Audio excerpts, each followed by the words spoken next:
ಗುಡುಗು ಬಿರುಗಾಳಿ ರೂಪುಗೊಳ್ಳುವುದು ಬಹುಮುಖ್ಯವಾದ ಅಂಶ ಯಾವುದಂದ್ರೆ ವಾತಾವರಣದ ಸ್ಥಿರತೆ, ಉಷ್ಣಾಂಶದ ಪ್ರತಿಲೋಮನ, ಕೆಳಗಿನ ಸ್ತರಗಳಲ್ಲಿ ಸಮೃದ್ಧವಾದ ತೇವಾಂಶ, ವಾತಾವರಣದ ಅಸ್ಥಿರತೆ. ಯಾವ ಕಾರಣದಿಂದ ಈ ತರ ಉಂಟಾಗ್ತದೆ ಯಾರು ಹೇಳ್ತಾರೆ?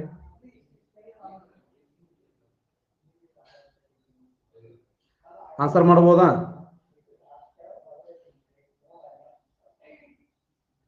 ಗುಡುಗು ಬಿರುಗಾಳಿ ಯಾವ ಕಾರಣದಿಂದ ಈ ತರ ಆಗ್ತದೆ?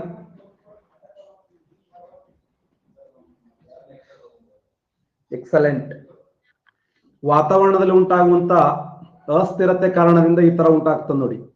ವಾತಾವರಣದ ಅಸ್ಥಿರತೆಯು ಇದಕ್ಕೆ ಪ್ರಧಾನವಾಗಿರುವಂತ ಕಾರಣ. ಗುಡುಗು ಬಿರುಗಾಳಿ ರೂಪುಗೊಳ್ಳುವ ಬಹುಮುಖ್ಯವಾದಂತ ಅಂಶ ಏನಂದ್ರೆ ವಾತಾವರಣದ ಅಸ್ಥಿರತೆ ಅಂತ ಹೇಳಿ ಕರಿತೀವಿ. ವಾತಾವರಣದ ಅಸ್ಥಿರತೆ.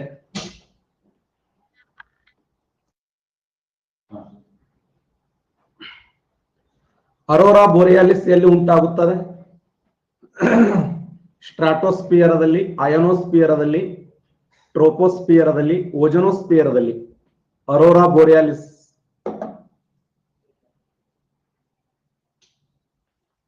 ಅರೋರಾ ಬೋರಿಯಾಲಿಸ್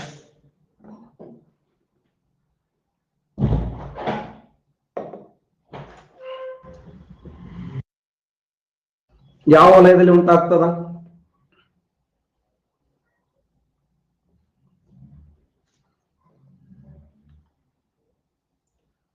ಅಯೋನೋಸ್ಪಿಯರ್ ರೈಟ್ ಆನ್ಸರ್ ನೋಡಿ. ಅರೋರಾ ಬೋರಿಯಾಲಿಸ್ ಅನ್ನೋದು ಎಲ್ಲಿ ಉಂಟಾಗುತ್ತದೆ ಅಂತಂದ್ರೆ ಅದು ಅರೋರಾ ಬೋರಿಯಾಲಿಸ್ ರೈಟ್ ಆನ್ಸರ್. ಇಂಪಾರ್ಟೆಂಟ್ ಪ್ರಶ್ನೆ ಇದು ಸಹ.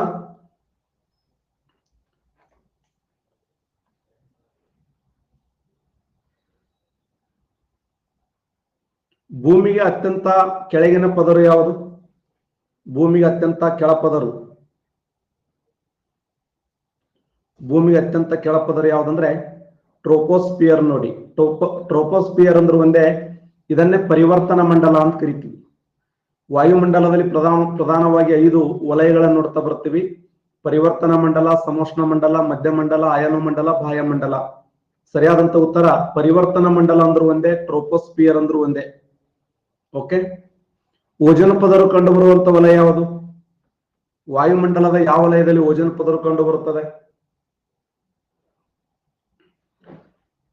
ಸ್ಟ್ರಾಟೋಸ್ಪಿಯರ್ ನೋಡಿ. ಓಜೋನ್ ಪದರು ಕಂಡು ಬರುವಂತ ವಲಯ ಯಾವ್ದಂದ್ರ ಸ್ಟ್ರಾಟೋಸ್ಪಿಯರ್. ಸ್ಟ್ರಾಟೋಸ್ಪಿಯರ್ ದಲ್ಲಿ ಓಜೋನ್ ಪದರು ಕಂಡು ಬರುತ್ತದೆ.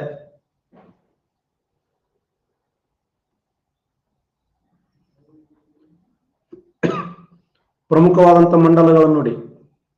ಟ್ರೋಪೋಸ್ಪಿಯರದಲ್ಲಿ ಇದನ್ನ ಪರಿವರ್ತನಾ ಮಂಡಲ ಅಂತ ಕರೀತಾರೆ, ಇದನ್ನ ಹವಾಗೋಳ ಅಂತ ಕರೀತಾರೆ. ಹವಾಮಾನದ ಪ್ರಮುಖ ಘಟಕಾಂಶಗಳ ಪರಿವರ್ತನೆ ಆಗ್ತವೆ. ಮಳೆ, ಮೋಡ, ಗುಡುಗು, ಸಿಡಿಲು, ಆರ್ದ್ರತೆ, ನೀರಾವಿ. ಇದು ಸಮಭಾಜಕ ವೃತ್ತದಲ್ಲಿ ಇದರ ವ್ಯಾಪ್ತಿ ಎಷ್ಟಿದೆ ಅಂದ್ರೆ 18 ಕಿಲೋಮೀಟರ್ ಇದ್ರೆ, ಧ್ರುವ ಪ್ರದೇಶದಲ್ಲಿ 8 ಕಿಲೋಮೀಟರ್ ಇದೆ. ಸಮಭಾಜಕ ವೃತ್ತದಲ್ಲಿ 18 ಕಿಲೋಮೀಟರ್ ಇದ್ರೆ, ಧ್ರುವ ಪ್ರದೇಶದಲ್ಲಿ 8 ಕಿಲೋಮೀಟರ್. ಫೈನಲ್ ಆಗಿ ಭಾರತೀಯರು ಡಿಸಿಷನ್ ಮಾಡಿದ್ದು ಎಷ್ಟು ಅಂದ್ರೆ 10 ಕಿಲೋಮೀಟರ್ ಅಂತ ಹೇಳಿ.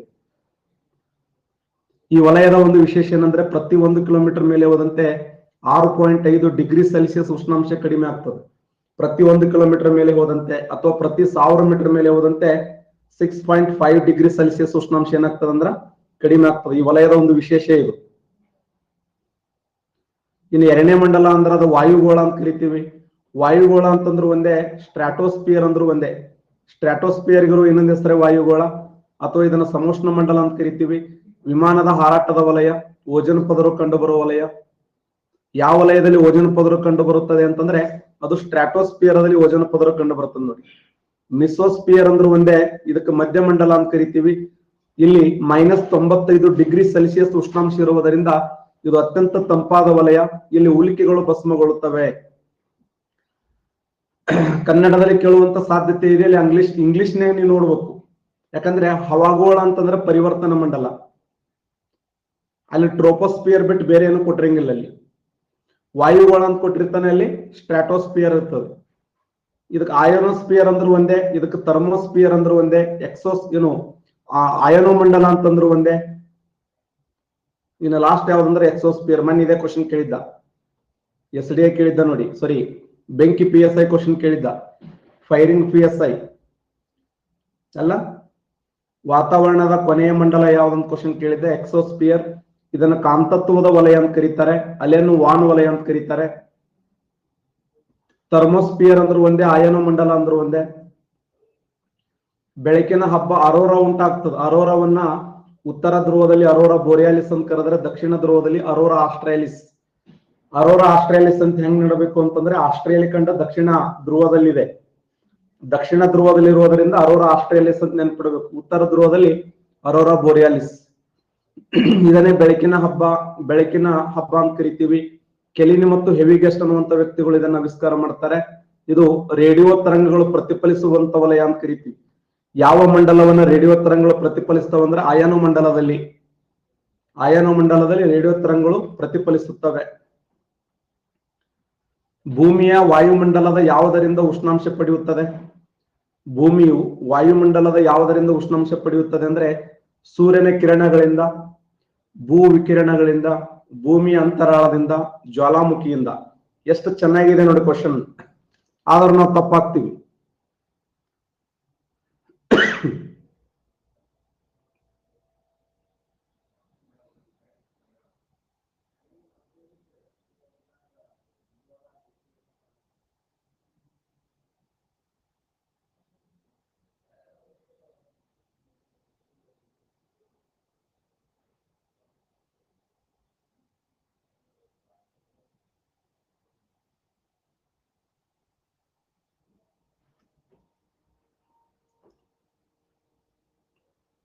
ಸರಿಯಾದಂತ ಉತ್ತರ ಭೂ ವಿಕಿರಣ, ರೈಟ್ ಆನ್ಸರ್ ನೋಡಿ.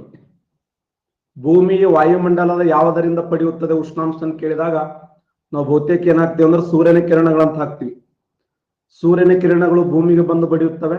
ಭೂಮಿ ವಾಪಸ್ ಏನಾಗ್ತಂದ್ರೆ ಭೂಮಿಯ ಆ ಕಿರಣಗಳು ಪ್ರತಿಫಲಿಸ್ತವೆ. ಅದನ್ನೇ ಭೂ ವಿಕಿರಣಗಳು ಅಂತ ಕರಿತೀವಿ. ಆ ಉದ್ದೇಶಕ್ಕಾಗಿ ಭೂಮಿಯ ವಾಯುಮಂಡಲ ಯಾವುದರಿಂದ ಉಷ್ಣಾಂಶ ಪಡೆಯುತ್ತದೆ ಅಂದ್ರೆ ಭೂ ವಿಕಿರಣಗಳಿಂದ ಉಷ್ಣಾಂಶ ಪಡೆಯುತ್ತದೆ. ವಾಯುಮಂಡಲದ ಸಂಯೋಜನೆ ನೋಡಿದಾಗ ಅನಿಲ ರೂಪದ ಹೊದಿಕೆಯನ್ನು ವಾಯುಮಂಡಲ ಅಂತ ಕರಿತೀವಿ. 78.8% ಸಾರಜನಕ ಇದೆ, 20.94% ಆಮ್ಲಜನಕ ಇದೆ, 0.93% ಆರ್ಗನ್ ಇದೆ, 0.03% ಕಾರ್ಬನ್ ಇದೆ, 0.0005% O3 ಇದೆ. O3ಯನ್ನು ಭೂಮಿಯ ರಕ್ಷಾ ಕವಚ ಅಂತ ಕರಿತೀವಿ. O3ಯನ್ನ ಭೂಮಿಯ ರಕ್ಷಾ ಕವಚ. ಹಾಗಾದ್ರೆ ವಾಯುಮಂಡಲದಲ್ಲಿ ಹೈಯೆಸ್ಟ್ ಕಂಡು ಬರುವಂತ ಅನಿಲ ಯಾವ್ದಂದ್ರೆ ಸಾರಜನಕ. ಈ ಸಾರಜನಕ ಆವಿಷ್ಕಾರ ಮಾಡಿದವರು ಯಾರಂದ್ರೆ ರುದರ್ಫೋರ್ಡ್. ಆಮ್ಲಜನಕವನ್ನ ಮಾನವನ ಪ್ರಾಣವಾಯು ಅಂತ ಹೇಳಿ ಕರಿತೀವಿ. ಇದನ್ನ ಆವಿಷ್ಕಾರ ಮಾಡಿದವರು ಯಾರಂದ್ರೆ ಜೋಸೆಫ್ ಪ್ರೆಸ್ಲಿ ಅನ್ನುವಂತ ವ್ಯಕ್ತಿ. ಆರ್ಗನ್ ಅನ್ನು ಆವಿಷ್ಕಾರ ಮಾಡಿದವರು ಯಾರಂದ್ರೆ ವಿಲಿಯಂ ರಾಮ್ಸೆ. ಈ ಕಾರ್ಬನ್ ಅನ್ನ ಹಸಿರು ಮನೆ ಅನಿಲ ಅಂತ ಕರೀತಾರೆ. ಇದನ್ನ ಆವಿಷ್ಕಾರ ಮಾಡಿದವರು ಜೋಸೆಫ್ ಬ್ಲಾಕ್. ಭೂಮಿಯ ರಕ್ಷಾ ಕವಚ ಯಾವ್ದಂದ್ರೆ O3.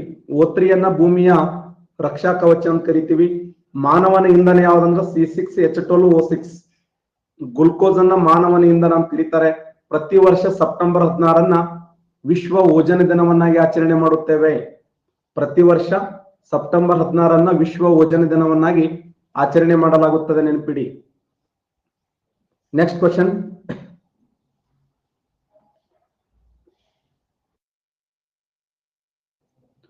ಋತುಕಾಲಿಕ ಹಿಮ್ಮುಖವು ಈ ಕೆಳಗಿನ ಗಾಳಿಯ ಲಕ್ಷಣವಾಗಿದೆ. ಸಮಭಾಜಕ ವೃತ್ತದ ವಾಯುಗುಣವಾಗಿದೆ, ಮೆಡಿಟೇರಿಯನ್ ವಾಯುಗುಣವಾಗಿದೆ, ಮಾನ್ಸೂನ್ ವಾಯುಗುಣವಾಗಿದೆ. ಇವುಗಳಲ್ಲಿ ಎಲ್ಲವೂ ಋತುಕಾಲಿಕ ಹಿಮ್ಮುಖವು ಈ ಗಾಳಿಯ ಲಕ್ಷಣವಾಗಿದೆ. ಸಮಭಾಜಕ ವೃತ್ತದ ವಾಯುಗುಣ, ಮೆಡಿಟೇರಿಯನ್ ವಾಯುಗುಣ, ಮಾನ್ಸೂನ್ ವಾಯುಗುಣ, ಇವುಗಳಲ್ಲಿ ಎಲ್ಲವೂ.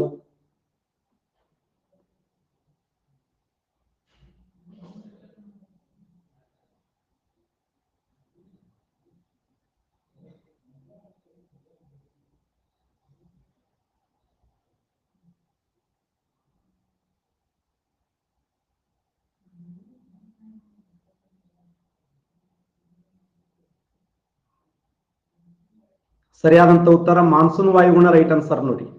ಮಾನ್ಸೂನ್ ಅನ್ನುವಂತ ಪದ ಅರಬಿಕ್ ಭಾಷೆಯ ಮೌಸಿಮ್ ಎಂಬ ಪದದಿಂದ ಬಂದಿದೆ.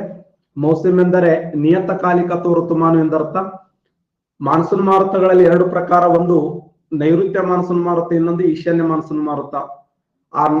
ಋತುಕಾಲಿಕ ಅಂದ್ರೆ ಮಾನ್ಸೂನ್, ಋತುಕಾಲಿಕ ಅಂದ್ರೆ ಮಾನ್ಸೂನ್. ಮಾನ್ಸೂನ್ ಎಂಬ ಪದ ಅರಬಿಕ್ ಭಾಷೆಯ ಮೌಸಿಮ್ ಎಂಬ ಪದದಿಂದ ಬಂದಿದೆ. ಮೌಸಿಮ್ ಎಂದರೆ ನಿಯತಕಾಲಿಕ, ಋತುಕಾಲಿಕ.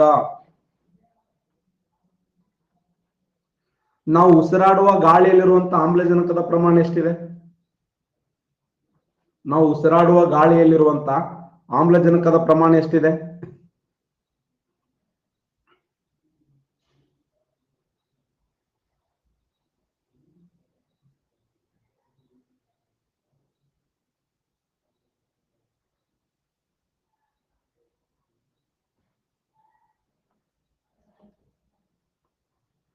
ಸರಿಯಾದಂತ ಉತ್ತರ 20% ನೋಡಿ, 20%.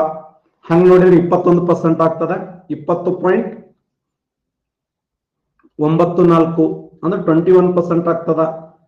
ನಾವು ಉಸಿರಾಡುವ ಗಾಳಿಯಲ್ಲಿರುವಂತಹ ಆಮ್ಲಜನಕದ ಪ್ರಮಾಣ, ಆಮ್ಲಜನಕವನ್ನ ಮಾನವನ ಪ್ರಾಣವಾಯು ಅಂತ ಹೇಳಿ ಕರಿತೀವಿ. ಈ ಕೆಳಗಿನ ಬಯಲುಗಳಲ್ಲಿ ಯಾವುದು ಸುಣ್ಣದ ಕಲ್ಲಿನ ಭೂಸ್ವರೂಪದೊಂದಿಗೆ ಸಂಬಂಧ ಹೊಂದಿದೆ? ಬಜೆಡ್ ಮೈದಾನ, ಮೆಕ್ಕಲು ಮೈದಾನ,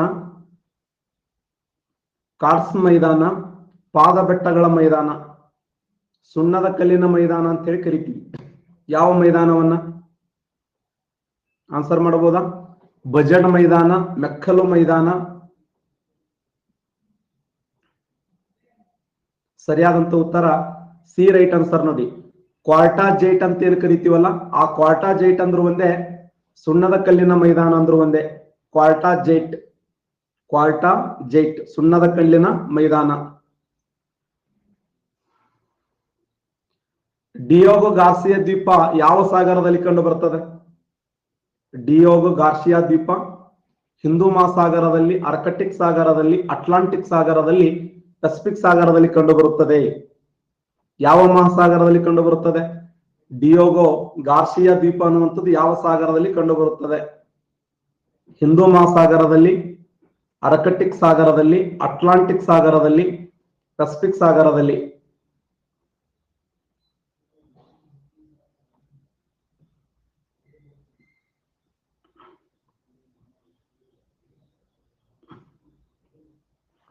%65 ಕರೆಕ್ಟ್ ಆನ್ಸರ್ ಮಾಡಿದ್ದೀರಿ. ಹಿಂದೂ ಮಹಾಸಾಗರ ರೈಟ್ ಆನ್ಸರ್ ನೋಡಿ. ಹಿಂದೂ ಮಹಾಸಾಗರ ಸರಿಯಾಗಿರುವಂತ ಉತ್ತರ. ಸೆಸಲ್ಸ್ ದ್ವೀಪಗಳು, ಮೊನ್ನೆ ಕ್ವಶನ್ ಆಗಿತ್ತಿದು. ಸೆಸಲ್ಸ್ ದ್ವೀಪಗಳು ಯಾವ ಸಾಗರದಲ್ಲಿ ಕಂಡು ಬರುತ್ತವೆ? ಸೆಸಲ್ಸ್ ದ್ವೀಪಗಳು ಯಾವ ಸಾಗರದಲ್ಲಿ ಕಂಡು ಬರುತ್ತವೆ?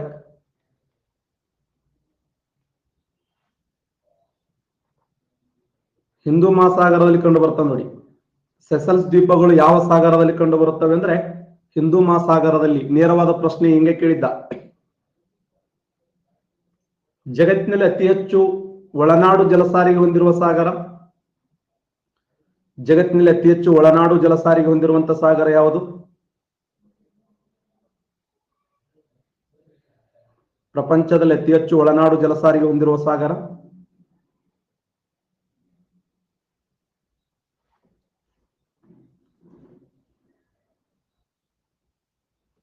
ಸರಿಯಾದಂತ ಉತ್ತರ ಅಟ್ಲಾಂಟಿಕ್ ಸಾಗರ ನೋಡಿ. ಪ್ರಪಂಚದಲ್ಲಿ ಅತಿ ಹೆಚ್ಚು ಒಳನಾಡು ಜಲಸಾರಿಗೆ ಹೊಂದಿರುವ ಸಾಗರ ಅಂದ್ರೆ ಅಟ್ಲಾಂಟಿಕ್ ಸಾಗರ. ಪ್ರಪಂಚದ ಅತ್ಯಂತ ಹೆಚ್ಚು ಗುರುತ್ವಾಕರ್ಷಣೆ ಒಳಗಾಗುವಂತ ಪ್ರದೇಶ ಅಂದ್ರೆ ಬರ್ಮುಡಾ ಟ್ರ್ಯಾಂಗಲ್. ಆ ಬರ್ಮುಡಾ ಟ್ರ್ಯಾಂಗಲ್ ಯಾವ ಸಾಗರದಲ್ಲಿ ಕಂಡು ಬರುತ್ತದೆ? ಬರ್ಮುಡಾ ಟ್ರ್ಯಾಂಗಲ್ ಯಾವ ಸಾಗರದಲ್ಲಿ ಕಂಡು ಬರುತ್ತದೆ? ಬರ್ಮುಡಾ ಟ್ರ್ಯಾಂಗಲ್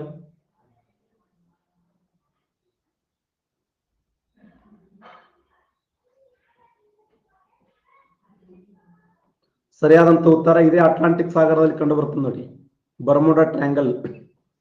ಪೂರ್ವ ಆಸ್ಟ್ರೇಲಿಯನ್ ಪ್ರವಾಹ, ಪೂರ್ವ ಆಸ್ಟ್ರೇಲಿಯನ್ ಪ್ರವಾಹ ಯಾವ ಸಾಗರದಲ್ಲಿ ಕಂಡು ಬರುತ್ತದೆ? ಪೆಸಿಫಿಕ್ ಸಾಗರದಲ್ಲಿ, ಅಟ್ಲಾಂಟಿಕ್ ಸಾಗರದಲ್ಲಿ, ಹಿಂದೂ ಮಹಾಸಾಗರದಲ್ಲಿ, ಆರ್ಕಟಿಕ್ ಸಾಗರದಲ್ಲಿ. ಪೂರ್ವ ಆಸ್ಟ್ರೇಲಿಯನ್, ಪೂರ್ವ ಆಸ್ಟ್ರೇಲಿಯನ್, ಪೆಸಿಫಿಕ್ ಸಾಗರ, ಅಟ್ಲಾಂಟಿಕ್ ಸಾಗರ, ಹಿಂದೂ ಮಹಾಸಾಗರ, ಆರ್ಕಟಿಕ್ ಸಾಗರ.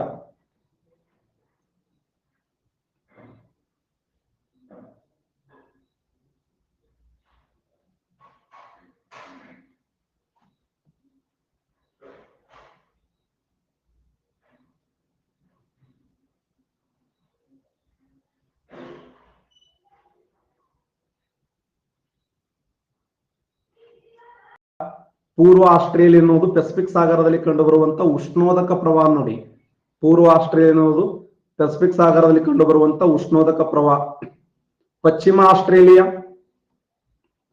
ಪಶ್ಚಿಮ ಆಸ್ಟ್ರೇಲಿಯಾ ಪಶ್ಚಿಮ ಆಸ್ಟ್ರೇಲಿಯಾ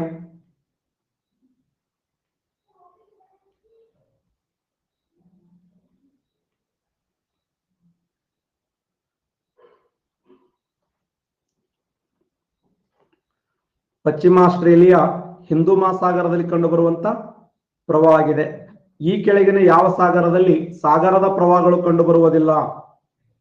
ಈ ಕೆಳಗಿನ ಯಾವ ಒಂದು ಸಾಗರದಲ್ಲಿ ಸಾಗರದ ಪ್ರವಾಹಗಳು ಕಂಡುಬರುವುದಿಲ್ಲ?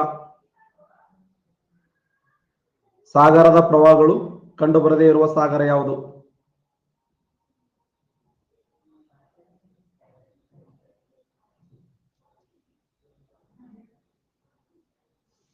ಆರ್ಕಟಿಕ್ ಸಾಗರದಲ್ಲಿ ನೋಡಿ. ಆರ್ಕಟಿಕ್ ಸಾಗರ ರೈಟ್ ಆನ್ಸರ್. ಯಾವ ಸಾಗರದಲ್ಲಿ ಸಾಗರದ ಪ್ರವಾಹಗಳು ಕಂಡು ಬರುವುದಿಲ್ಲ ಅಂತಂದ್ರೆ ಆರ್ಕಟಿಕ್ ಸಾಗರ ಇದೆಯಲ್ಲ, ಈ ಆರ್ಕಟಿಕ್ ಸಾಗರದಲ್ಲಿ ಯಾವುದೇ ಸಾಗರದ ಪ್ರವಾಹಗಳು ಕಂಡು ಬರುವುದಿಲ್ಲ. ಹಿಂಗೆ ಕ್ವಶನ್ ಕೇಳಿದ್ದಾನೆ.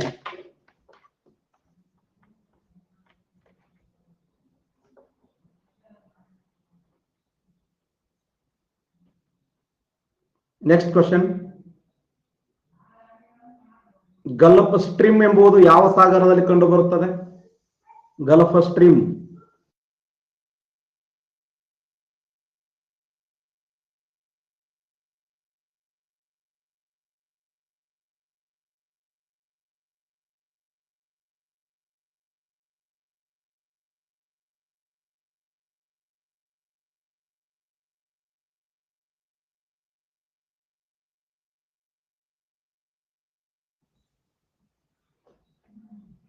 ಸರಿಯಾದಂತ ಉತ್ತರ ಅಟ್ಲಾಂಟಿಕ್ ಸಾಗರದಲ್ಲಿ ಕಂಡು ಬರಂಗಿಲ್ಲ ನೋಡಿ. ಅಟ್ಲಾಂಟಿಕ್ ಸಾಗರ ಇದೆಯಲ್ಲ ಸರಿ. ಗಲ್ಫ್ ಸ್ಟ್ರೀಮ್ ಅನ್ನುವುದು ಅಟ್ಲಾಂಟಿಕ್ ಸಾಗರದಲ್ಲಿ ಕಂಡುಬರುವ ಉಷ್ಣೋದಕ ಪ್ರವಾಹ ಆಗಿದೆ ನೋಡಿ. ಸಮುದ್ರ ತೀರ ಇಲ್ಲದ ಸಾಗರ ಅಂತಂದ್ರೆ ಸಮುದ್ರ ಅಂತಂದ್ರೆ ಸರ್ಗ್ಯಾಸ್ ಸಮುದ್ರ. ಈ ಸರ್ಗ್ಯಾಸ್ ಸಮುದ್ರ ಯಾವ ಸಾಗರದಲ್ಲಿ ಕಂಡು ಬರುತ್ತದೆ? ಸರ್ಗ್ಯಾಸ್ ಸಮುದ್ರ ಯಾವ ಸಾಗರದಲ್ಲಿ ಕಂಡು ಬರುತ್ತದೆ?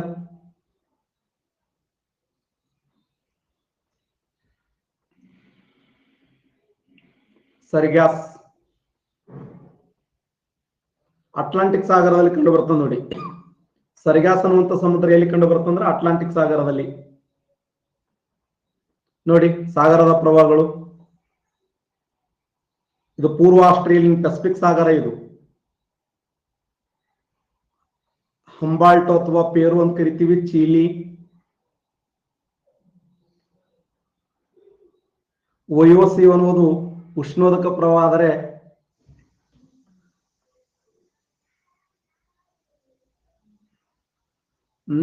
ಅಲಾಸ್ಕನು ಕೂಡ ಉಷ್ಣೋದಕ ಪ್ರವಾಹನೇ. ಕ್ಯುರೇಷಿಯಾ ಅನ್ನುವಂಥದ್ದು ಉಷ್ಣೋದಕ ಪ್ರವಾಹ. ಕ್ಯಾಲಿಫೋರ್ನಿಯಾ ಶೀತ ಪ್ರವಾಹ. ಇಂಪಾರ್ಟೆಂಟ್ ನೋಡಿ. ಕೆಳಗಿನ ಯಾವುದು ಶೀತ ಪ್ರವಾಹವಾಗಿದೆ? ಕೆಳಗಿನ ಯಾವುದು ಶೀತ ಪ್ರವಾಹವಾಗಿದೆ? ಗಲ್ಫ್ ಸ್ಟ್ರೀಮ್ ಆಗಿದೆ, ಅಗುಲಾಸ್ ಆಗಿದೆ, ಓಕಟಸ್ಕ್ ಆಗಿದೆ, ಮತ್ತೆ ಕ್ಯುರೇಷಿಯಾ ಆಗಿದೆ. ಕೆಳಗಿನ ಯಾವುದು ಶೀತ ಪ್ರವಾಹ ಆಗಿದೆ ಅಂತ ಕೇಳಿದ್ದಾನೆ. Gulf stream, ಅಗುಲಾಸ್, ಓಕಟಸ್ಕ, ಕ್ಯುರೇಷಿಯಾ. ಕ್ಯುರೇಷಿಯಾ ಅಂತಾಗಿದೆ. ಕ್ಯುರೇಷಿಯಾ ಯಾವ ಶೀತ ಪ್ರವಾಹ? ಇದರಲ್ಲಿ ಶೀತ ಪ್ರವಾಹ ಯಾವುದು?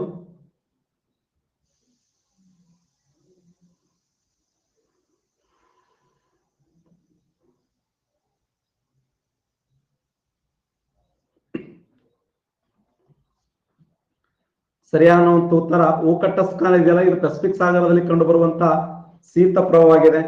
ಗಲ್ಫ್ ಸ್ಟ್ರೀಮ್ ಅಟ್ಲಾಂಟಿಕ್ ಸಾಗರದಲ್ಲಿ, ಅಗುಲಾಸ್ ಹಿಂದೂ ಮಹಾಸಾಗರದಲ್ಲಿ, ಕ್ಯುರೇಷಿಯಾ ಪೆಸಿಫಿಕ್ ಸಾಗರದಲ್ಲಿ.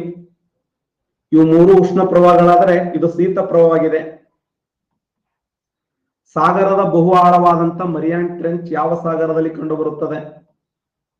ಮರಿಯಾನ್ ಟ್ರೆಂಚ್ ಸಾಗರದ ಬಹು ಆಳವಾಗಿರುವಂತ ತಗ್ಗು. ಎಕ್ಸಲೆಂಟ್. ಸಾಗರದ ಅತ್ಯಂತ ಆಳವಾಗಿರುವಂತ ತಗ್ಗು ಅಂದ್ರೆ ಮರಿಯಾನ್ ಚಾಲೆಂಜರ್ ತಗ್ಗು ಪೆಸಿಫಿಕ್ ಸಾಗರದಲ್ಲಿ ಕಂಡು ಬರುತ್ತದೆ. ಜಾವಾ ತಗ್ಗು ಯಾವ ಸಾಗರದಲ್ಲಿ ಕಂಡು ಬರುತ್ತದೆ? ಜಾವಾ ತಗ್ಗು ಯಾವ ಸಾಗರದಲ್ಲಿ ಕಂಡು ಬರುತ್ತದೆ? ಜಾವಾ ತಗ್ಗು ಹಿಂದೂ ಮಹಾಸಾಗರದಲ್ಲಿ ಕಂಡು ಬರ್ತದೆ ನೋಡಿ. ಜಾವಾ ಅನ್ನುವಂಥ ತಗ್ಗು ಯಾವ ಸಾಗರದಲ್ಲಿ ಕಂಡು ಬರ್ತದೆ ಅಂದ್ರೆ ಹಿಂದೂ ಮಹಾಸಾಗರದಲ್ಲಿ ಜಾವಾ ಎಂಬ ತಗ್ಗು ಕಂಡು ಬರುತ್ತದೆ. ಪ್ರಶ್ನೆ ಕೇಳಿದ್ದ ನಿಂಗೆ. ಅಂತಾರಾಷ್ಟ್ರೀಯ ಡೇಟ್ ಲೈನ್ ಯಾವ ಸ್ಥಳದಲ್ಲಿ ಕಂಡು ಬರುತ್ತದೆ?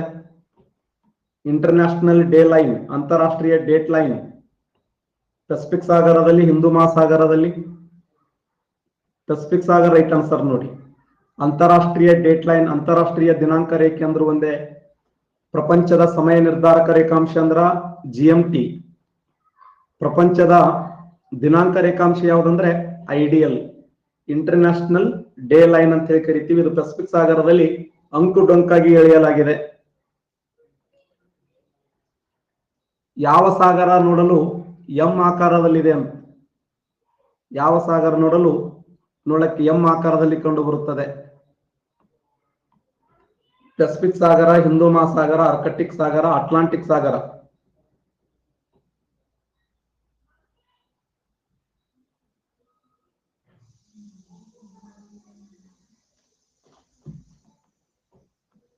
ಎಂ ಆಕಾರದಲ್ಲಿದೆ ಅಂದ್ರೆ ಹಿಂದೂ ಮಹಾಸಾಗರ ರೈಟ್ ಆನ್ಸರ್ ನೋಡಿ. ಯಾವ ಸಾಗರ ನೋಡಲು ಎಂ ಆಕಾರದಲ್ಲಿದೆ ಅಂದ್ರ ಸರಿಯಾದಂತ ಉತ್ತರ ಹಿಂದೂ ಮಹಾಸಾಗರ ರೈಟ್ ಆನ್ಸರ್. ಯಾವ ಸಾಗರ ನೋಡಲು ತ್ರಿಕೋನಾಕಾರದಲ್ಲಿದೆ? ಟ್ರಯಾಂಗಲ್. ಯಾವ ಸಾಗರ ನೋಡಲು ತ್ರಿಕೋನಾಕಾರದಲ್ಲಿದೆ? ಪೆಸಿಫಿಕ್ ಮಹಾಸಾಗರ ನೋಡಿ, ಪೆಸಿಫಿಕ್ ಮಹಾಸಾಗರ. ಹಿಂದೂ ಮಹಾಸಾಗರದ ಮೊದಲ ಹೆಸರೇನಂದ್ರೆ ರತ್ನಾಕರ ಅಂತ ಕರೀತಿದ್ರು. ಇದು ಒಂದು ದೇಶದ ಹೆಸರಿಂದ ಕರೆಯುವಂತ ಸಾಗರವಾಗಿದೆ. ಭಾರತವನ್ನು ಹಿಂದೂಸ್ತಾನ್ ಅಂತ ಕರೆದವರು ಪರ್ಷಿಯನ್ನರು, ಭಾರತವನ್ನು ಇಂಡಿಯಾ ಅಂತ ಕರೆದವರು ಗ್ರೀಕರು. ಇದು ನೋಡಲು ಯಾವ ಆಕಾರದಲ್ಲಿದೆ ಅಂದ್ರೆ ಎಂ ಆಕಾರದಲ್ಲಿದ್ದು, ಈ ಸಾಗರದ ಅತ್ಯಂತ ಆಳವಾದ ತಗ್ಗು ಅಂದ್ರೆ ಜಾವಾ ತಗ್ಗು. 7125 ಮೀಟರ್ ಎತ್ತರವಾಗಿದೆ. ಈ ಸಾಗರದಲ್ಲಿ ಕಂಡು ಬರುವ ಅತ್ಯಂತ ದೊಡ್ಡದಾಗಿರುವಂತ ದ್ವೀಪ ಅಂದ್ರೆ ಮಡಗಾಸ್ಕರ್ ದ್ವೀಪ. ಇದನ್ನ ಪ್ರಪಂಚದ 8ನೇ ಖಂಡ ಅಂತ ಕರೀತಿದ್ರು.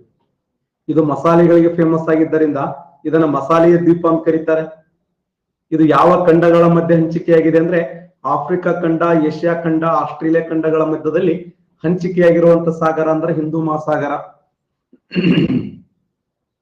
ನೋಡಿ ಹಿಂದೂ ಮಹಾಸಾಗರ ಹೆಂಗಿದೆ ನೋಡಕ್ ಎಂ ಆಕಾರದಲ್ಲಿ ಕಂಡು ಬರ್ತದಲ್ಲ, ಸೇಫ್ ನೋಡಿ ಎಂ ಆಕಾರದಲ್ಲಿ looking like M. Indian Ocean looking like M. Pacific Ocean looking like triangle. Atlantic Ocean looking like S shape. Arctic Ocean U shape. ಈ ಭೂಮಿಯ ಮೇಲೆ ಕಂಡು ಬರುವಂತ ಹಿಂದೂ ಮಹಾಸಾಗರ ಯಾವ ಆಕಾರದಲ್ಲಿದೆ ಅಂದ್ರೆ ಎಂ ಆಕಾರದಲ್ಲಿದೆ ನೋಡಿ, ಎಂ ಆಕಾರದಲ್ಲಿ. ಕ್ಯಾನೋರಿ ಯಾವ ಸಾಗರದ ಶೀತ ಪ್ರವಾಹವಾಗಿದೆ? ಕ್ಯಾನೋರಿ ಎಂಬುದು ಅಟ್ಲಾಂಟಿಕ್ ಸಾಗರ, ಹಿಂದೂ ಮಹಾಸಾಗರ, ಪೆಸಿಫಿಕ್ ಸಾಗರ, ಆರ್ಕಟಿಕ್ ಸಾಗರ? ಎಕ್ಸಲೆಂಟ್. ಅಟ್ಲಾಂಟಿಕ್ ಸಾಗರದಲ್ಲಿ ಕಂಡು ಬರುತ್ತದೆ ನೋಡಿ. ಕ್ಯಾನೋರಿ ಎಂಬುದು ಒಂದು ಶೀತ ಪ್ರವಾಹವಾಗಿದ್ದು ಇದು ಉತ್ತರ ಅಟ್ಲಾಂಟಿಕ್ ಸಾಗರದಲ್ಲಿ ಕಂಡು ಬರುವಂತ ಶೀತ ಪ್ರವಾಹವಾಗಿದೆ. ಕ್ಯಾನೋರಿ ಯಾವ ಸಾಗರ ಅಂತಂದ್ರೆ ಅದು ಉತ್ತರ ಅಟ್ಲಾಂಟಿಕ್ ಸಾಗರದಲ್ಲಿ ಕಂಡು ಬರುತ್ತದೆ. ನೋಡಿ ಇಲ್ಲಿ ಕ್ಯಾನೋರಿ ಇದೆ, ಇಲ್ಲಿ ನಾರ್ವೇಜಿಯನ್ ಉಷ್ಣ ಪ್ರವಾಹ, ಗಲ್ಫ್ ಸ್ಟ್ರೀಮ್ ಉಷ್ಣ ಪ್ರವಾಹ, ಫ್ಲೋರಿಡಾ ಉಷ್ಣ ಪ್ರವಾಹ, ಬ್ರೆಜಿಲ್ ಉಷ್ಣ ಪ್ರವಾಹ, ಬೆಂಗ್ವಿಲಾ ಶೀತ ಪ್ರವಾಹ, ಲ್ಯಾಬ್ರೆಡಾರ ಶೀತ ಪ್ರವಾಹ, ಗ್ರೀನ್ಲ್ಯಾಂಡ್ ಶೀತ ಪ್ರವಾಹ. ಇದು ಗ್ರೇಟ್ ಬ್ಯಾಂಕ್ ಅನ್ನುವುದು ಪ್ರಪಂಚದ ಪ್ರಸಿದ್ಧವಾದಂತ ಮೀನುಗಾರಿಕೆ ಸ್ಥಳ. ಡಾಗರ್ ಬ್ಯಾಂಕ್ ಕೂಡ ಮೀನುಗಾರಿಕೆ ಸ್ಥಳ. ಎಕ್ಸ್ಪ್ಲೇನ್ ಸಾಕಷ್ಟು ಬಾರಿ ಮಾಡಿದ್ದೇನೆ ಇದನ್ನು.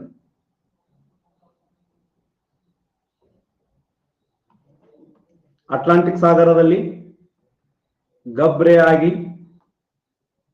ಕ್ಯಾಬೆ ಗಿರ್ಲ್ಯಾ, ಗಬ್ರೆ ಆಗಿ ಕ್ಯಾಬೆ ಗಿರ್ಲ್ಯಾ, Gulf Stream, Brazil, Antilles, Guinea, Canary, Benguela, Greenland, Labrador Atlantic ಸಾಗರದಲ್ಲಿ ಕಂಡು ಬರುವಂತ ಪ್ರಸಿದ್ಧವಾದಂತ ಉಷ್ಣ ಮತ್ತು ಶೀತ ಪ್ರವಾಹಗಳು ಗಬ್ರೆ ಆಗಿ ಕ್ಯಾಬೆ ಗಿರ್ಲ್ಯಾ, Gulf Stream, Brazil, Antilles, Guinea, Canary, Benguela, Greenland, ಲ್ಯಾಬ್ರೆಡಾರ್.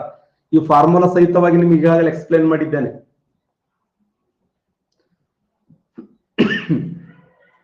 ಇವೆಲ್ಲವುಗಳನ್ನ ಸಾಕಷ್ಟು ಬಾರಿ ಎಕ್ಸ್ಪ್ಲೇನ್ ಮಾಡಿದ್ದೇನೆ.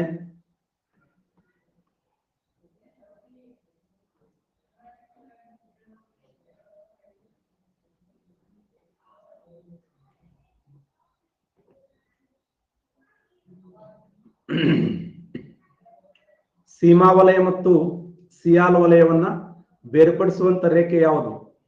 ಸಿಯಾಲ್ ವಲಯ ಮತ್ತು ಸೀಮಾ ವಲಯಗಳನ್ನು ಬೇರ್ಪಡಿಸುವ ರೇಖೆ ಕಾರ್ನಾಡ್ ರೇಖೆಯಾಗಿದೆ, ರೆಪಿಟ್ ರೇಖೆಯಾಗಿದೆ, ಲೆಹ್ಮನ್ ರೇಖೆಯಾಗಿದೆ, ಗುಟೆನ್ಬರ್ಗ್ ರೇಖೆಯಾಗಿದೆ.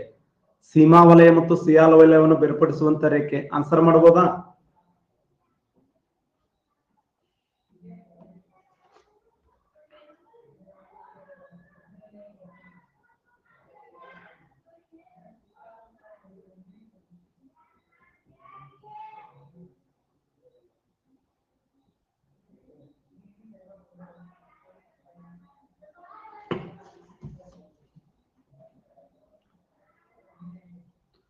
ಕಾರ್ನಾಡ್ ರೇಖೆ ರೈಟ್ ಆನ್ಸರ್ ನೋಡಿ.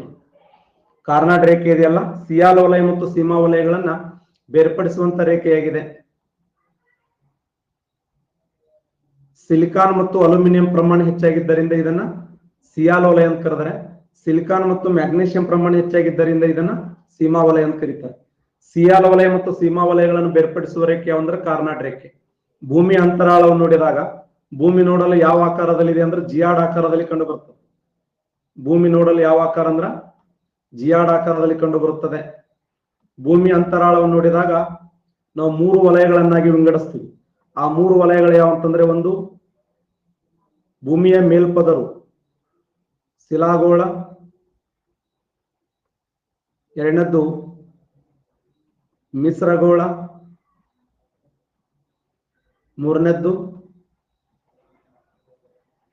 ಕೇಂದ್ರಗೋಳ. ಭೂಮಿ ಅಂತರಾಳವನ್ನು 3 ವಲಯಗಳನ್ನಾಗಿ ವಿಂಗಡಿಸ್ತೀವಿ: ಶಿಲಾಗೋಳ, ಮಿಶ್ರಗೋಳ, ಕೇಂದ್ರಗೋಳ.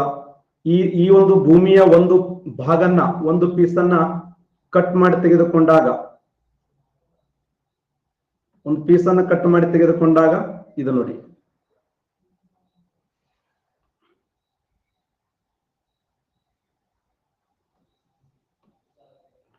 ಭೂಮಿಯ ಮೇಲ್ಪದರು ಶಿಲಾಗೋಳ, ಮಿಶ್ರಗೋಳ.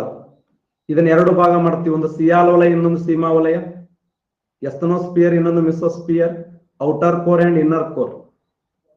Lithosphere structure and composition. ಭೂಮಿ ಅಂತರಾಳವನ್ನು ಅಧ್ಯಯನ ಮಾಡುವಾಗ ಭೂಮಿ ಅಂತರಾಳವನ್ನ ಪಿಜ್ಜಾ ಬರ್ಗರ್ ನಾವು ಭೂಮಿ ಅಂತರಾಳವನ್ನು 3 ಭಾಗಗಳನ್ನಾಗಿ ವಿಂಗಡಿಸ್ತೀವಿ. ಕ್ವಶನ್ ಕೇಳಿದ್ದಾನೆ. ಭೂಮಿ ಅಂತರಾಳವನ್ನ ಪ್ರಧಾನವಾಗಿ 3 ಭಾಗಗಳನ್ನಾಗಿ ವಿಂಗಡಿಸ್ತೀವಿ. ಆ 3 ಭಾಗ ಯಾವುದಂದ್ರೆ, ಒಂದು ಶಿಲಾಗೋಳ, ಮಿಶ್ರಗೋಳ, ಕೇಂದ್ರಗೋಳ. ಇದಾದಲ್ಲ, ಇದನ್ನ ಸಿಯಾಲ್ ವಲಯ ಅಂತ ಕರೆದ್ರೆ ಇದನ್ನ ಸೀಮಾ ವಲಯ ಅಂತ ಕರೀತಾರೆ. ಎಸ್ತನೋಸ್ಪಿಯರ್, ಮಿಸೋಸ್ಪಿಯರ್, ಹೊರ ಕೇಂದ್ರಗೋಳ, ಒಳ ಕೇಂದ್ರಗೋಳ.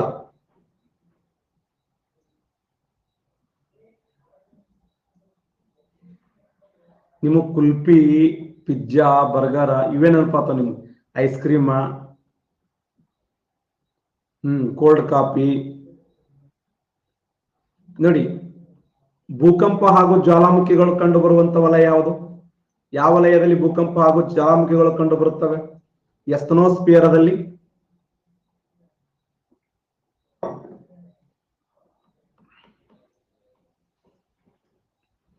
ಸರಿಯಾದಂತ ಉತ್ತರ ಎಸ್ತನೋಸ್ಪಿಯರ್ ರೈಟ್ ಆನ್ಸರ್ ನೋಡಿ. ಭೂಕಂಪ ಹಾಗೂ ಜ್ವಾಲಾಮುಖಿಗಳು ಕಂಡು ಬರುವಂತ ವಲಯ ಯಾವ್ದಂತ ಕ್ವಶನ್ ಕೇಳಿದ್ದಾನೆ. ಭೂಕಂಪ ಹಾಗೂ ಜ್ವಾಲಾಮುಖಿಗಳು ಕಂಡು ಬರುವಂತ ವಲಯ ಯಾವ್ದಂದ್ರೆ ಅದು ಎಸ್ತನೋಸ್ಪಿಯರ್ ರೈಟ್ ಆನ್ಸರ್ ನೋಡಿ. ಭೂಕಂಪ ಹಾಗೂ ಜ್ವಾಲಾಮುಖಿಗಳು ಕಂಡು ಬರುವಂತ ವಲಯ ಎಸ್ತನೋಸ್ಪಿಯರ್. ಎಸ್ತನೋಸ್ಪಿಯರದಲ್ಲಿ ಭೂಕಂಪ ಹಾಗೂ ಜ್ವಾಲಾಮುಖಿಗಳು ಉದ್ಭವವಾಗುವಂತ ವಲಯ ಅಂತೇಳಿ ಗುರುತಿಸ್ತೀವಿ. ಸಾಗರದಲ್ಲಿ ಕಂಡು ಬರುವ ಅತಿ ಹೆಚ್ಚು ಲವಣಾಂಶ ಯಾವುದು?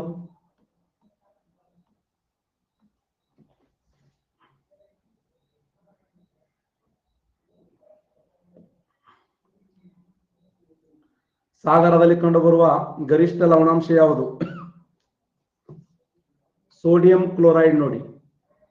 ಸಾಗರದಲ್ಲಿ ಹೈಯೆಸ್ಟ್ ಕಂಡುಬರುವಂತ ಲವಣಾಂಶ ಯಾವುದಂದ್ರ ಸೋಡಿಯಂ ಕ್ಲೋರೈಡ್ ನೋಡಿ. 77.8 ಸೋಡಿಯಂ ಕ್ಲೋರೈಡ್ ಇದೆ, 10.9 ಮ್ಯಾಗ್ನೀಷಿಯಂ ಕ್ಲೋರೈಡ್ ಇದೆ, 4.7 ಮ್ಯಾಗ್ನೀಷಿಯಂ ಸಲ್ಫೇಟ್ ಇದೆ, 3.6 ಕ್ಯಾಲ್ಸಿಯಂ ಸಲ್ಫೇಟ್ ಇದೆ, 2.5% ಪೊಟ್ಯಾಷಿಯಂ ಸಲ್ಫೇಟ್ ಇದೆ, 0.3% ಕ್ಯಾಲ್ಸಿಯಂ ಕಾರ್ಬೋನೇಟ್ ಇದೆ, 0.2% ಮ್ಯಾಗ್ನೀಷಿಯಂ ಬ್ರೋಮೈಡ್ ಇದೆ. ಹೈಯೆಸ್ಟ್ ಕಂಡು ಬರೋದು ಯಾವ್ದಂದ್ರ ಸೋಡಿಯಂ ಕ್ಲೋರೈಡ್, ಕನಿಷ್ಠ ಕಂಡು ಬರೋದು ಯಾವ್ದಂದ್ರ ಮ್ಯಾಗ್ನೀಷಿಯಂ ಬ್ರೋಮೈಡ್. ಸಾಗರದ ಲವಣಾಂಶಗಳು ಅಂತ ಕರಿತೀವಿ. ಸಾಗರದಲ್ಲಿ ಕಂಡು ಬರುವಂತ ಪ್ರಮುಖವಾಗಿರುವಂತ ಲವಣಾಂಶಗಳು ಹೈಯೆಸ್ಟ್ ಯಾವುದಂದ್ರೆ ಸೋಡಿಯಂ ಕ್ಲೋರೈಡ್ ಇದೆ 77.8%. ಸಾಗರದಲ್ಲಿ ಕಂಡುಬರುವ ಸವಕಳಿ ಪರ್ವತವನ್ನು ಏನಂತ ಕರೀತಾರೆ? ಇದು PSI ಕ್ವಶನ್ ಆಗಿದೆ ನೋಡಿ. ಅಬಿಸಲ್ ಅಂತ ಕರೀತಾರೆ, ಗಯಾಟ್ಸ್ ಅಂತ ಕರೀತಾರೆ, ಸಿ ಮೌಂಟೇನ್ಸ್ ಅಂತ ಕರೀತಾರೆ, ಐರ್ಲೆಂಡ್ ಅಂತ ಕರೀತಾರೆ.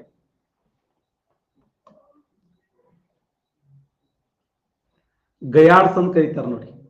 ಸಾಗರಗಳಲ್ಲಿ ಕಂಡುಬರುವಂತ ಸವಕಳಿ ಪರ್ವತಗಳನ್ನ ಗಯಾಡ್ಸ್ ಅಂತ ಕರೀತಾರೆ. ಗಯಾಡ್ಸ್ ಸಾಗರಗಳಲ್ಲಿ ಕಂಡುಬರುವಂತ ಸವಕಳಿ ಪರ್ವತಗಳನ್ನ 2017 PSI ಕೇಳಿದ್ದ. ಸಾಗರಗಳಲ್ಲಿ ಕಂಡುಬರುವ ಪರ್ವತಕ್ಕೆ ಏನಂತ ಕರೀತಾರೆ? ಪರ್ವತಗಳನ್ನ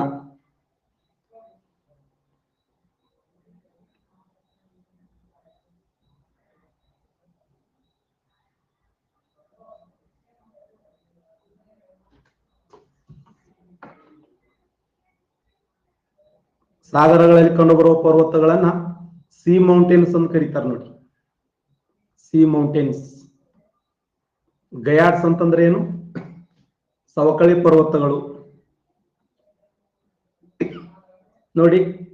ಖಂಡಾವರಣ ಇಳಿಜಾರು ಸಾಗರಗಳಲ್ಲಿ ಕಂಡುಬರುವಂತಹ ಗಯಾಡ್ಸ್ಗಳು, ಸಾಗರದಲ್ಲಿ ಕಂಡುಬರುವ ಪ್ರಸ್ಥಭೂಮಿಗಳು, ಸಿ ಮೌಂಟೇನ್ಸ್. ಇದು ಐಲ್ಯಾಂಡ್ಗಳನ್ನು ಕರಿತೀವಿ ಸಾಗರಗಳಲ್ಲಿ. ಸಾಗರದ ತಗ್ಗುಗಳನ್ನ ಸಿ ಟ್ರೆಂಚ್ ಅಂತ ಕರೀತಾರೆ. C trench. ಸಾಗರಗಳಲ್ಲಿ ಕಂಡುಬರುವ ಸವಕಳಿ ಪರ್ವತಗಳನ್ನ ಗಯಾಡ್ಸ್ ಅಂತ ಕರೆದರೆ, ಸಾಗರಗಳಲ್ಲಿ ಕಂಡುಬರುವ ಮೈದಾನವನ್ನ ಅಬಿಸಲ್ ಮೈದಾನ ಅಂತ ಕರೀತಾರೆ. ಅಬಿಸಲ್ ಮೈದಾನ. ಸಾಗರಗಳಲ್ಲಿ ಕಂಡುಬರುವ ಪರ್ವತಗಳನ್ನ ಸಿ ಮೌಂಟೇನ್ಸ್ ಅಂತ ಕರೀತಾರೆ. C mountains. ಸೆಸಲ್ಸ್ ದ್ವೀಪಗಳು ಕಂಡುಬರುವ ಸಾಗರ ಯಾವುದು? ಸೆಸಲ್ಸ್ ದ್ವೀಪಗಳು ಕಂಡುಬರುವ ಸಾಗರ ಯಾವುದು? ಎಕ್ಸಲೆಂಟ್. ಹಿಂದೂ ಮಹಾಸಾಗರ. ರೈಟ್ ಆನ್ಸರ್ ನೋಡಿ. ಹಿಂದೂ ಮಹಾಸಾಗರ ಇದೆಯಲ್ಲ ಸರಿಯಾದಂತ ಉತ್ತರ. ಸೆಸಲ್ಸ್ ಅನ್ನುವಂಥ ದ್ವೀಪಗಳು ಯಾವ ಸಾಗರದಲ್ಲಿ ಕಂಡು ಬರ್ತವೆ ಅಂದ್ರೆ ಹಿಂದೂ ಮಹಾಸಾಗರದಲ್ಲಿ.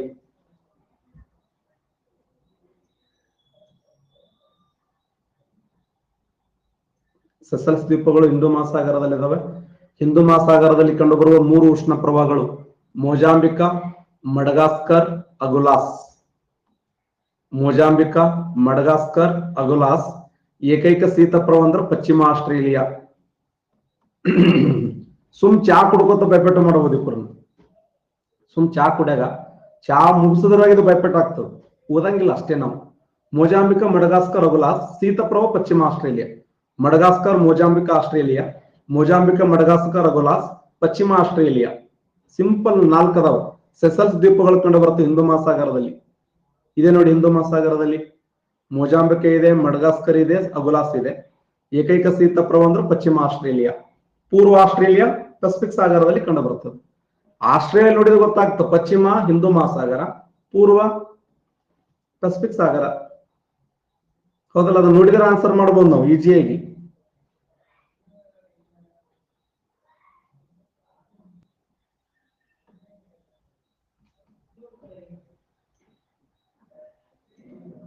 ಜ್ವಾಲಾಮುಖಿಗಳ ವೈಜ್ಞಾನಿಕವಾದ ಅಧ್ಯಯನವನ್ನು ಏನಂತ ಕರೀತಾರೆ?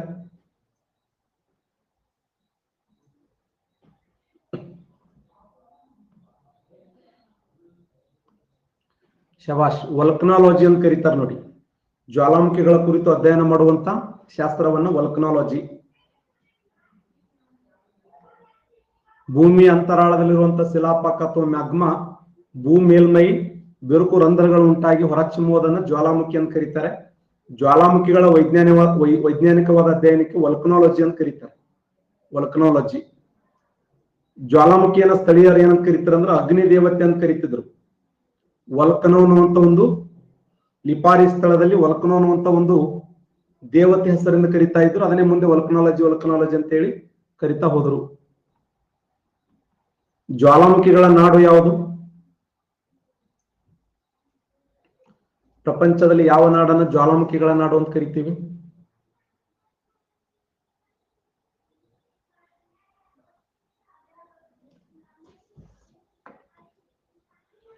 ಇಂಡೋನೇಷಿಯಾ ನೋಡಿ. ಪ್ರಪಂಚದಲ್ಲಿ ಹೈಯೆಸ್ಟ್ ಜ್ವಾಲಾಮುಖಿಗಳು ಕಂಡು ಬರುವಂತ ನಾಡು ಯಾವಂದ್ರೆ ಇಂಡೋನೇಷಿಯಾ. ಪ್ರಪಂಚದಲ್ಲಿ ಯಾವ ದೇಶ ಭೂಕಂಪಕ್ಕೆ ಪ್ರಸಿದ್ಧಿಯಾಗಿದೆ?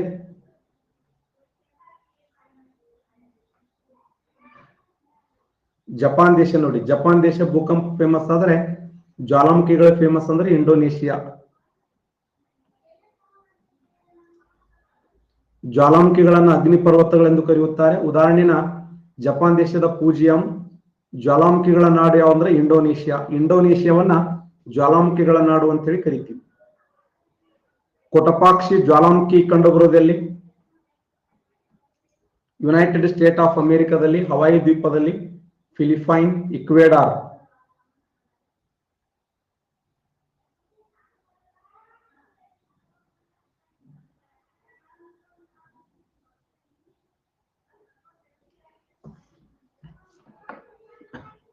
ಪ್ರಪಂಚದ ಅತಿ ಎತ್ತರವಾದ ಜೀವಂತ ಜ್ವಾಲಾಮುಖಿ ಅಂದ್ರೆ ಕೊಟಪಾಕ್ಷಿ. ಈ ಕೊಟಪಾಕ್ಷಿ ಕಂಡು ಬರೋದಿಲ್ಲ ಅಂದ್ರೆ ದಕ್ಷಿಣ ಅಮೆರಿಕದ ಇಕ್ವೆಡಾರ್ ದೇಶದಲ್ಲಿ ಕಂಡು ಬರುತ್ತದೆ ನೋಡಿ. ಇಕ್ವೆಡಾರ್ ದಕ್ಷಿಣ ಅಮೆರಿಕದಲ್ಲಿ ಕಂಡು ಬರುವಂತದ್ದು ಕೊಟಪಾಕ್ಷಿ ಮತ್ತು ಚಿಂಬರಾಸೋ. ಇದೇ ಇಕ್ವೆಡಾರದಲ್ಲಿ ಕಂಡು ಬರುವ ಪ್ರಸಿದ್ಧವಾಗಿರುವಂತಹ ಪ್ರಾಣಿ ಯಾವುದು? ಇಕ್ವೆಡಾರದಲ್ಲಿ ಆಮೆಗಳು ನೋಡಿ. ಆಮೆಗಳು ಫೇಮಸ್. ಗ್ಯಾಲಪ್ಗೋಸ್ ದ್ವೀಪಗಳನ್ನು ಕರೀತಾರೆ ಗೊತ್ತಾ? ಯುನೈಟೆಡ್ ಸ್ಟೇಟ್ ಆಫ್ ಅಮೆರಿಕದ ಸೇಂಟ್ ಹೆಲೆನ್ಸ್, ಹವಾಯಿ ದ್ವೀಪದ ಮೌನ್ ಮತ್ತು ಮೌನ್ ಕಿಯಾ ಫೇಮಸ್. ಮಧ್ಯ ಅಮೆರಿಕದ ಬೆಳಕಿನ ಮನೆ. ಯಾವ ಜ್ವಾಲಾಮುಖಿಯನ್ನು ಮಧ್ಯ ಅಮೆರಿಕದ ಬೆಳಕಿನ ಮನೆ ಅಂತ ಕರೀತಾರೆ? ಶಬಾಷ್. ಇಜಾಲ್ಕೋ ನೋಡಿ. ಇಜಾಲ್ಕೋವನ್ನ ಮಧ್ಯ ಅಮೆರಿಕದ ಬೆಳಕಿನ ಮನೆ ಎನ್ನುವರು. ಮತ್ತೆ ತಪ್ಪ ಹಾಕ್ತಿರ್ ನೋಡಿ. ಮತ್ತ ಸ್ಟ್ರಾಂಬೋಲಿ ಹಾಕ್ತಿರ್ಲಿ ಯಾಕ? ನಿಮ್ಗೆ ಸಾಕಷ್ಟು ಬಾರಿ ಹೇಳಿನ ಅದನ್ನ. ಮೆಡಿಟೇರಿಯನ್ ಸಮುದ್ರದ ಬೆಳಕಿನ ಮನೆ, ಮಧ್ಯ ಅಮೆರಿಕದ ಬೆಳಕಿನ ಮನೆ ಅಂದ್ರೆ ಇಜಾಲ್ಕೋ.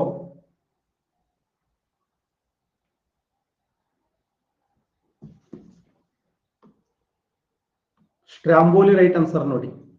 Stromboli, Stromboli, ಇಜಾಲ್ಕೋ, Stromboli. ಇಟಲಿ ದೇಶದಲ್ಲಿ ಕಂಡುಬರುವಂತ ಪ್ರಸಿದ್ಧವಾದ ಜ್ವಾಲಾಮುಖಿ ಯಾವುದು?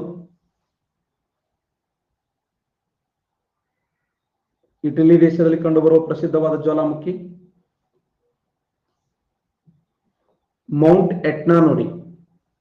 ಇಟಲಿ ದೇಶದಲ್ಲಿ ಕಂಡುಬರುವ ಪ್ರಸಿದ್ಧವಾದ ಜ್ವಾಲಾಮುಖಿ ಯಾವುದಂದ್ರೆ ಮೌಂಟ್ ಎಟ್ನಾ.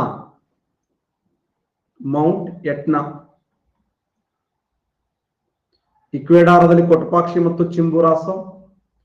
ದಕ್ಷಿಣ ಸಾಲ್ವೆಡಾರದಲ್ಲಿ ಇಜಾಲ್ಕೋ. ಇದನ್ನು ಮಧ್ಯ ಅಮೆರಿಕದ ಬೆಳಕಿನ ಮನೆ ಅಂತ ಕರೀತಾರೆ. ಮೆಡಿಟೇರಿಯನ್ ಸಮುದ್ರದ ಬೆಳಕಿನ ಮನೆ ಯಾವಂದ್ರೆ ಸ್ಟ್ರಾಂಬೋಲಿ. ಇದನ್ನ ಮೆಡಿಟೇರಿಯನ್ ಸಮುದ್ರದ ಬೆಳಕಿನ ಮನೆ ಅಂತೇಳಿ ಕರೀತಾರೆ.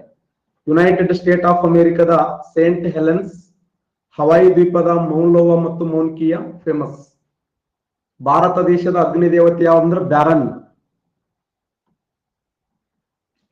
ಭಾರತದ ಏಕಮಾತ್ರ ಜಾಗೃತ ಜ್ವಾಲಾಮುಖಿ ಯಾವುದು? ನಮ್ಮ ದೇಶದಲ್ಲಿ ಕಂಡುಬರುವ ಏಕಮಾತ್ರ ಜ್ವಾಲಾಮುಖಿ.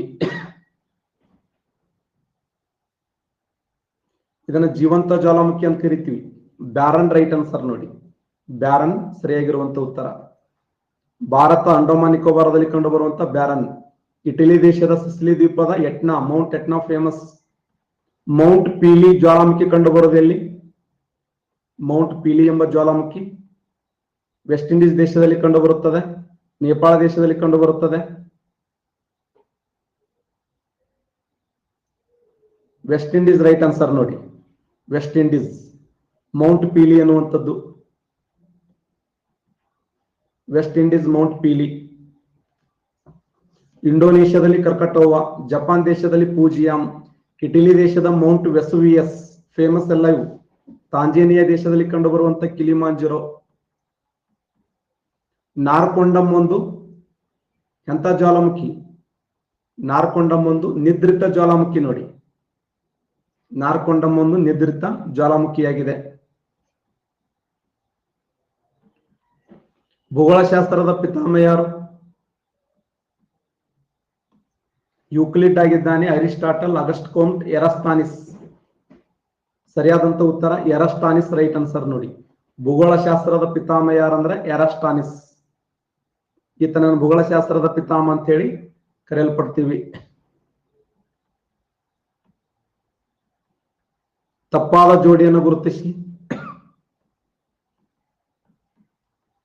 PS 2017ರಲ್ಲಿ ಕೇಳಿದ ಪ್ರಶ್ನೆ ಇದು. ಯಾವ ಜೋಡಿ ತಪ್ಪಾಗಿದೆ? ವೆಸುವಿಯಸ್ ಶ್ರೀಲಂಕಾ ಇದೆಯಲ್ಲ, ತಪ್ಪಾಗಿದೆ ನೋಡಿ. ಪೀಲಿ ಮೌಂಟ್ ಇಂಡೀಸ್ ಏನು ವೆಸ್ಟ್ ಇಂಡೀಸ್ ದಲ್ಲಿ ಮೌಂಟ್ ಪೀಲಿ, ಇಕ್ವೆಡಾರದಲ್ಲಿ ಕೊಟಪಾಕ್ಷಿ, ಅಮೆರಿಕ ದೇಶದಲ್ಲಿ ಶಾಸ್ತ ಅನ್ನುವಂತ ಜ್ವಾಲಾಮುಖಿ ಫೇಮಸ್ ಆಗಿದೆ, ಶಾಸ್ತ. ಸರ್ವೆ ಆಫ್ ಇಂಡಿಯಾ ಇದರ ಕೇಂದ್ರ ಕಚೇರಿಯಲ್ಲಿದೆ. ಸರ್ವೆ ಆಫ್ ಇಂಡಿಯಾ ಇದರ ಹೆಡ್ ಕ್ವಾರ್ಟರ್, ಕೇಂದ್ರ ಕಚೇರಿ ಡೆಹ್ರಾಡೂನದಲ್ಲಿದೆ ನೋಡಿ. ಸರ್ವೆ ಆಫ್ ಇಂಡಿಯಾದ ಕೇಂದ್ರ ಕಚೇರಿಯಲ್ಲಿದೆ ಅಂದ್ರೆ ಡೆಹ್ರಾಡೂನ್. ಡೆಹ್ರಾಡೂನ್, ಡೂನ್ಗಳಲ್ಲಿ ಅತಿ ದೊಡ್ಡ ಡೂನ್ ಯಾದಂದ್ರೆ ಡೆಹ್ರಾಡೂನ್.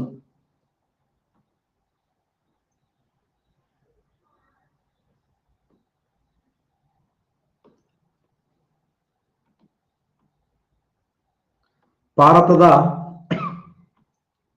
ಹವಾಮಾನ ಮತ್ತು ವಾಯುಗುಣ ಸಂಶೋಧನಾ ಕೇಂದ್ರ ಎಲ್ಲಿದೆ?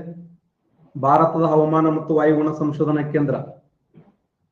ಶಬಾಷ್, 60% ಕರೆಕ್ಟ್ ಆನ್ಸರ್ ಮಾಡಿದ್ದೀರಿ. ಮಹಾರಾಷ್ಟ್ರದ ಪುಣೆ ರೈಟ್ ಆನ್ಸರ್ ನೋಡಿ. ಮಹಾರಾಷ್ಟ್ರದ ಪುಣೆಯಲ್ಲಿ ಸಂಶೋಧನಾ ಕೇಂದ್ರವನ್ನು ನೋಡ್ತೀವಿ. ಜಯಶ್ರೀ ಅವರು 41ಕ್ಕೆ 40 ಅಂಕಗಳು, ಪ್ರಥಮ ಸ್ಥಾನದಲ್ಲಿ.